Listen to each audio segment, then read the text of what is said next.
Hi everyone, my name is Beth. I'm a librarian at the Weinberg Library in Mequon, and today I'm here to talk to you about smartphones. Specifically, I'm calling this class Smartphones 201, Audiobooks and Podcasts. So I'm going to talk about a couple of the services you can use to get audiobooks on your phone, like Libby and libro.fm. And then I'll talk about a couple of apps you can use to get podcasts on your phone, specifically Radio Public and Laughable. If you don't know what a podcast is, then you are definitely in the right place. The handout for this class is, as always, linked in the description below, so feel free to take a look at it. And without further ado, let's get started. Now, the first thing that I want to talk about is how you can actually hear the audio of an audiobook or a podcast from your phone. So the easiest way to do it is just to use the speakers that come built in your phone. Depending on what kind of phone you have, your speakers may be really nice, they may be really loud, or they may be a little bit quieter, a little bit more muffled. Generally, I have the best luck using my phone speakers when I'm just kind of puttering around the house. I'll set my phone on the counter when I'm cooking, for example, and play a podcast to keep myself company. The other option that you have is to use some form of external speaker. And that could be something as simple as the computer speakers that come with a desktop computer, fancy giant speakers that you might have in your living room, and so on and so forth. And those you'll either plug directly into your phone with a physical actual cord, or you'll connect your phone to them wirelessly using a software called Bluetooth. If you want to learn more about Bluetooth, check out my other video on this channel, Smartphones 201 Beyond the Basics. There's a whole section there where I tell you how to connect to Bluetooth on an iPhone and your phone, and how it works, getting it to actually talk to a Bluetooth device. Then you also have the option of using either earbuds, which go in your ear, or headphones, which go over your ear. And again, those can either be plugged into the phone directly or connected using Bluetooth. And finally, depending on how new your car is, you may be able to hook your phone up to your car's sound system and use that to play audiobooks and podcasts while you're driving around. You can do that with a physical connection. To do that, you need to have what's called an aux cable. The aux cable has a pointy bit at both ends. One end plugs into your phone, and one end plugs into the aux port on your car's dashboard. And then anything you play through your phone will come out through your car's speakers. And if you have a newer car, especially if you have a touch screen in the center of your dashboard, you can likely hook your phone up to your car with Bluetooth, and then it works the same way. You hit play and you'll hear whatever you're listening to through your car speakers. So the first audiobook service I'd like to talk about is Libby, which is connected to an ebook system called Overdrive. This is something that we, as the Weinberg Library and the Monarch Library System, buy into. Every library in the state pays a little bit and makes choices about what's in here. So by downloading the Libby app, you can access both ebooks, so digital books on your phone, and audiobooks on your phone. And I want to focus on how to get to audiobooks specifically. So, when you first download the Libby app, you'll be walked through a process by which you will put in your library card number and tell it which library you belong to.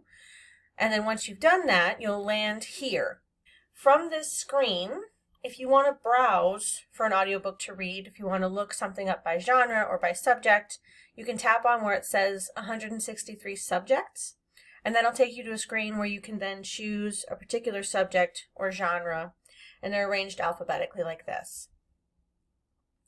From anywhere in the app, you can also search for a particular title, an author, or a series, and you do that by tapping the magnifying glass in the bottom left corner of the screen. Once you do that, it opens up this search menu up at the top, and you can type in an author or a series or a book. I'm going to go ahead and type in Patterson. And as I type, it does drop down and suggest different names that I might choose. So if one of these names was the one I was looking for, I could go ahead and tap on it. Otherwise, I can keep typing and then tap the magnifying glass to complete the search. I do want James Patterson, though, so I'm going to go ahead and tap on him. Now, whether you go into a genre or if you go in and search for something specific, you'll ultimately land here. So you can see near the top, it tells me it's listing 296 books and 285 audiobooks. Because I'm only looking for audiobooks right now, I'm going to tap on that, and that'll narrow down my results just to audiobooks. I can also tell something's an audiobook because it'll have this little earbud icon next to it, and it'll tell me how long the audiobook is. Now, scrolling through this list, At a glance here, I can see that some of these items have wait lists on them. So one thing about Libby is that everything in here is free, but what we basically do is buy licenses from the publisher. So we are limited in how many copies we're allowed to circulate at a time. And that means that some things have wait lists and some things have very long wait lists. So this is one of those items, this Murder Interrupted book. If I wanted to go ahead and place a hold on it, I could tap place hold. It would take me to a screen where it would confirm that I want to place the hold, and then once it is ready, I would get an email letting me know that I should come back and read it or listen to it. Whereas if a book says borrow, that means that it's available right now and I can check it out by tapping borrow. If I want to see more about the book, I can also tap on the cover, and then I'll be taken to a screen with a summary and a description and publication information and all that good stuff.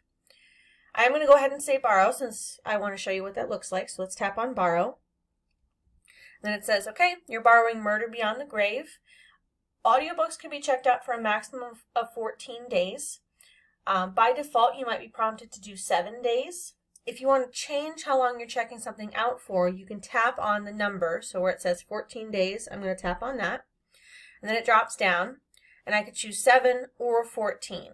And once you make that selection, Libby will remember that you've chosen that, and then going forward, it will always check it out for that amount of time. So I'm going to say 14 days again because I would want it for 2 weeks. And then if I wanted to go ahead and check this out, I would just say borrow. And now I've got a little confirmation screen. You've borrowed this for 14 days. And you can see on the left here, this little black circle is filling in slowly. That is Libby downloading the book. So because my phone is currently connected to the internet by Wi-Fi, anything I check out right now, Libby will automatically download onto my phone, and then I can listen to it without an internet connection going forward. So I can listen to it offline, which is really nice if you're traveling, if you're going to be on a plane or whatever. You don't need to have an internet connection. You can just listen to it and go.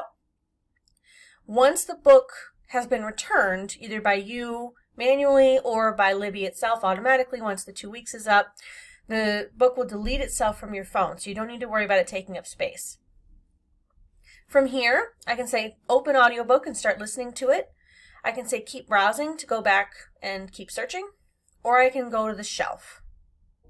Now from any other part of the app, whether or not I'm searching or looking at a list of genres or whatever I'm doing, if I want to get in and see books that I either have on hold or have checked out, I would go down to my shelf, which is this icon that looks like a bunch of books on a bookshelf. So I'm going to tap on that, and that gets me here. So if I wanted to see what I had on hold and maybe make changes to those holds, I could tap on holds. And then I can tap on a cover to learn more about it. I can see how long Libby thinks it's going to be before I get it. I can see how long it takes to listen to. And I can say manage hold, and that would give me the option to change my email address, suspend the hold for a little while, so if I don't need it right away, I can push it out for a couple weeks so I don't get it and then lose it again. Or I can cancel the hold completely if I really don't need it anymore. And then to see what I have checked out, I can tap on loans. And this is where I could say open in Libby to go ahead and listen to the book. And you'll notice both of the things I have checked out right now have little check marks next to them. That means that they have already been downloaded onto my phone, so they can go ahead and be listened to offline. Once I'm done with a book, if I tap on Manage Loan, I can say Return Early, and that would go ahead and return the book. But again, in 2 weeks, it will return itself, and it actually tells me both the date and the time that it'll go back. There's no fines in Libby. Once it's up, it just returns itself, no problem. You do get at least one renewal on your audiobooks in Libby as long as nobody is waiting for them. But you can't renew them until you're 3 days out from the due date. So on April 11th, when I come in here, this renew loan button will no longer be grayed out. And then I could tap on it and renew it for 2 more weeks. If you can't renew the book within 3 days of the due date, so on April 11th, if this had a wait list on it, for example, this button would not say renew loan. Instead, it would say re-request or place back on request, and then you could get back on the hold list for it. Now, I don't want this book anymore, so I'm going to say return early, and then return, and now it's gone. So that is what the library has to offer in terms of audiobooks. Before I move on to podcasts, I did want to mention another service that you have access to. So you've probably heard of Audible. Audible is Amazon's service where you can purchase audiobooks and actually own them. So you can pay for a subscription fee and then you get one quote-unquote free audiobook per month. Really what it is a credit for an audiobook that you could have bought through them, and then you can also buy audiobooks directly for different prices. The service I want to talk about specifically now is libro.fm. So this is an alternative to Audible that's actually owned and operated by a number of independent bookstores throughout the country. So like it says here, it makes it possible for you to buy audiobooks through your local bookstore. So if you're considering a service like Audible, you might want to consider Libro.fm just so that you can support bookshops in towns like ours. Just like Audible, there is both a monthly membership and the ability to buy a specific audiobook or a specific set of audiobooks. If you pay $14.99 a month, you'll get one free credit to use each month where you get a free audiobook, again, quote unquote, free because you've already paid $15 for it. And or you can buy individual audiobooks at different price points. Now, I don't have a Libro.fm account, so I can't show you how it works in more specific terms, but I can show you the app FAQ. So just like with Libby, Libro.fm has an app that you can download on an iPhone or an Android phone. Once you've downloaded it, it will sync up with your Libro.fm account. So you would put in the email address and the password you use to make your Libro.fm account. You can only buy audiobooks from Libro.fm on the internet. You can't do it in the app directly, so you'd have to go on your computer or open Safari or Chrome on your phone and then go on and purchase an audiobook. But once you've done that, the audiobook will show up in the library section of the app. So you would tap library in the bottom left corner to see what audiobooks you have access to. You can see them all by tapping See All in the top right corner. And then if you tap on the cover of a particular audiobook, it takes you to a screen where you can download the audiobook onto your phone and you can play it offline without using an internet connection. So to download, once you've tapped on the book's cover, you can press the big purple download audiobook button. That will download the audiobook onto your phone, and then the button will switch to say play, and then you could tap play and it would start playing in a screen that looks like this. Once you've finished listening to the audiobook, unlike with Libby, it won't delete itself. So you would then have to go in, tap on the cover again, and then tap delete audio, and then the book would be deleted from your phone. It's not deleted from your account though. Remember, Libro.fm is a service that lets you buy audiobooks. So once you've bought The Vanishing Half, you own it forever. You delete it from your phone, but it stays on your account and you can go back in and re-download it anytime. Okay. So now that I've talked about audiobooks, I want to switch gears and talk about podcasts. A podcast is basically a radio show that has been put together specifically for folks using the internet on their smartphone or their tablet. There are two different apps that I recommend for accessing podcasts. One is Radio Public and one is Laughable.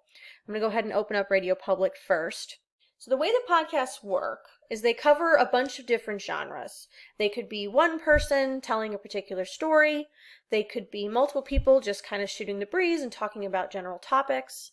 There's comedy podcasts, sports podcasts, cooking podcasts, all kinds of stuff. And they're all accessible through your phone. Both iPhones and Android phones come with default podcatcher apps where you can access podcasts.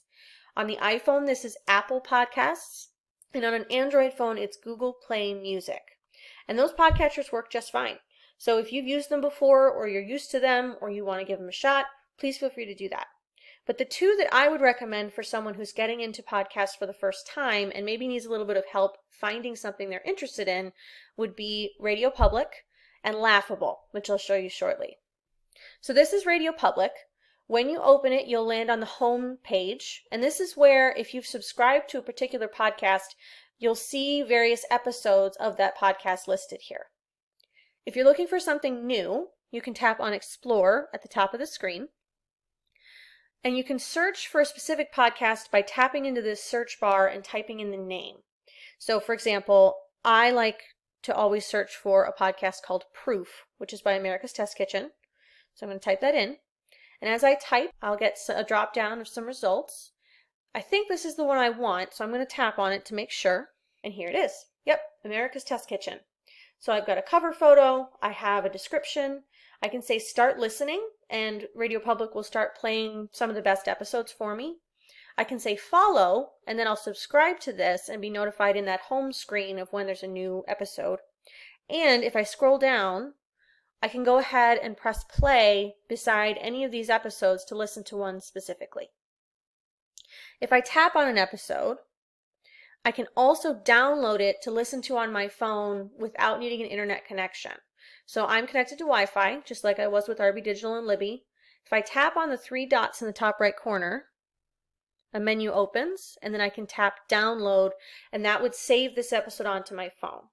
Once I've listened to it, it'll delete itself, so it won't take up any space, which is nice. So that is searching for specific podcasts.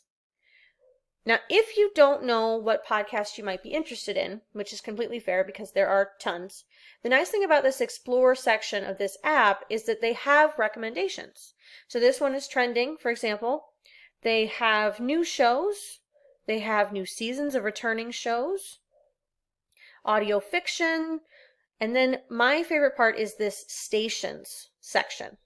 So the nice thing about this is that if you are looking for a podcast to get your news, or a podcast of folks just kind of chatting with each other, or podcasts about food and drink and crime and murder, Radio Public has organized a bunch of different podcasts into what they call stations. So if you press play on this food and drink station, you'll hear a bunch of different episodes in a row of different podcasts. If you like one, then you can go into it and tap follow and be subscribed, and then you can follow that podcast going forward. But this is a really nice way to get a sense of what's out there in a particular genre and what you might like to listen to. Now, like I said before, if you're subscribed to a particular podcast and there's a new episode for you to listen to, you'll see that in your home section up here in the top left corner. So I have this episode of the Moth Radio Hour downloaded. If I press play, you'll notice the episode shows up at the bottom of the screen here. If I tap on this upward arrow, I open up the audio player, and then I can rewind, fast forward, jump to the next episode of a podcast, and pause and play from here. And then if I hit the X, I can get out of this and back into the rest of the app. The last podcast app that I want to talk about is called Laughable, which is kind of a weird name. But the reason that it's called that is because it was originally intended to be a comedian app, a place where folks could sign in and listen to various comedians talk about various topics. It has since expanded to include a bunch of different podcasts. What I like about Laughable in comparison to Radio Public is that Laughable actually lets you follow individual people across everything they do. So you can choose one person, like Oprah Winfrey, and say, I want to know anytime she shows up on a podcast, I want to know anytime she hosts a podcast, anytime her name comes up anywhere, I want to hear about it. You can do that either by scrolling around on the Discover page, which is where we landed when we opened up the app. So they have recommendations, just like Radio Public does, for various comedians and legendary voices and journalists and musicians and all kinds of folks. And of course, you can search for specific people by tapping the magnifying glass in the top right corner. So I've already done my search for Oprah, and you'll see that when you get your results, they're divided into artists, podcast series, and a couple of other categories. I am looking for Oprah Winfrey the person, so I'm going to go ahead and tap on her picture. And then if I push subscribe, I'll be subscribed to this person, and I'll be notified by the app anytime that a new episode of hers comes up. I can also see here that she has several podcasts that she hosts, and if I scroll down, I can see where she's been a guest and other episodes that she's appeared on. Just like with Radio Public, if I tap on any of these episodes, I can see more about them and go ahead and play them. If I want to download an episode so that I can listen to it without an internet connection, I can do that right here.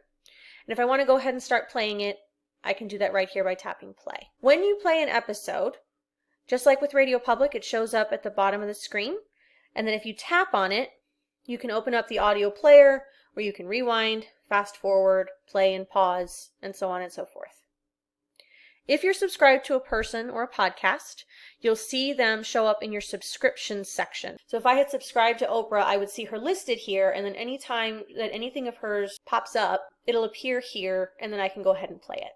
So that's Laughable. Again, the key difference between the two is that Radio Public lets you browse podcasts as a whole, by genre. Laughable lets you actually subscribe to individual people. So if you have a sense of who you want to listen to more than what you want to listen to, you might want to try out Laughable first. And that's it. As always, if you have questions, please feel free to follow up with me. My email address is right here, and it's also on the handout linked in the description below. If you'd like to see what we have coming up or other programs that we've done, you can go to our website, flwlib.org. Thank you. I hope that this was helpful. We'll meet right back here.